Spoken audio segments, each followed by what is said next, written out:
ilk yig'ilish qatnashchilari man Umidjonlarga yaxshi yo'ldosh o'g'li mahalla bankiri bo'laman. Aqto'v shahar Qonunbulaq mahalla bankiri.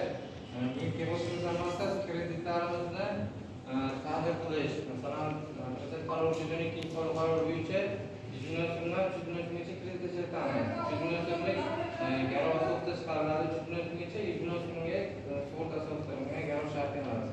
Keyin mahalla loyihasi kreditimiz bu 50 million so'mgacha kafil asosida chiqariladi. Bu kafilning oylik shaxsiy qilib chiqariladi. Bu ham tadbirkorlikni rivojlantirish maqsadida Prezident qarori 7-qaror bo'yicha chiqariladi. Prezident qarori 7-qaror bo'yicha emas, 17 million so'mlik biznesga berish qanday kreditimiz ham bor. Bu ham sug'urta yoki kafil bilan chiqariladi.